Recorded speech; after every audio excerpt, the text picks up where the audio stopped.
Hi everyone, now we are going to talk about module 7, which is plant variety rights. I am Hitesh Sharma, faculty ILM. First we will discuss what are the plant variety rights. So plant variety rights are rights granted to the breeder of a new variety of plants. So if somebody is involved in plant breeding, and he gets to know about a new variety, so he must get intellectual property rights over his new breeder variety or plant variety rights. So it can be also called plant breeder rights or plant variety rights. So what happens with these exclusive rights, that the the plant variety rights holder, the PVR holder, has a rights to use that variety, or he can you can allow others to use it and get royalties from others for that new variety. So in India, what are the legal requirements to get plant variety protection? So if you have a new plant variety, right, plant variety, so what are the requirements for this plant variety? So first is it must be a new or novel plant variety. It must not have been in use, it must not have been exploited before by anyone in this world. Also, it must be distinct. Distinct means it must be clearly distinguishable from other plant varieties. So it must not be, similar to any plant variety. It must be distinguishable. It must be distinct. Third is uniform. The new plant variety, the characteristics of this new plant variety must be uniform, and it must give uniform results over a period of time. Fourth requirement is it must be stable. It means that a variety should remain unchanged in its relevant characteristics over a period of repeated propagation. So if we go for repeated propagation, it must be the variety should remain unchanged.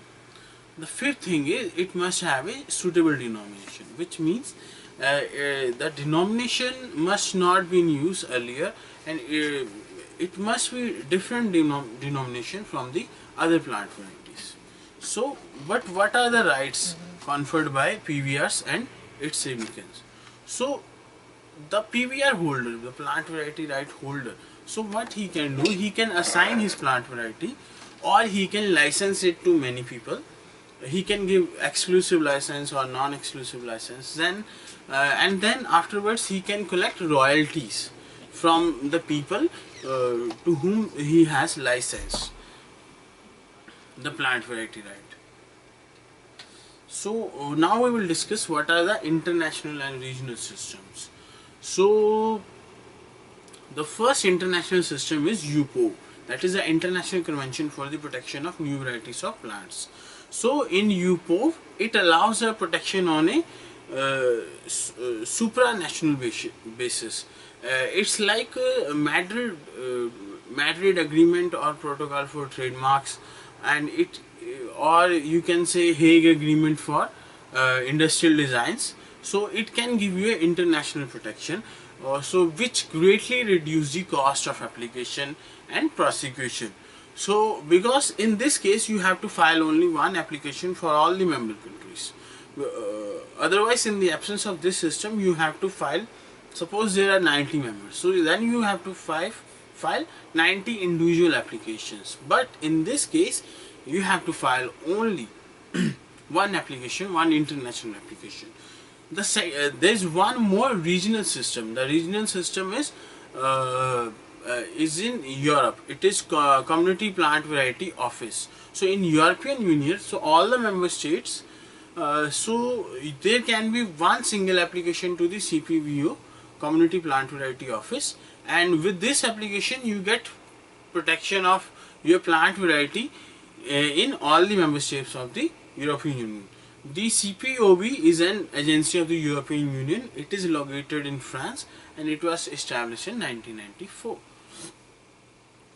So there are some rights granted with the plant varieties, which is like you can assign, you can license, But there are some exemptions. So in these exemptions, in these cases, if somebody else is using your plant variety, so you cannot sue that person. So these now these exemptions are, the first is acts done for non-commercial purposes.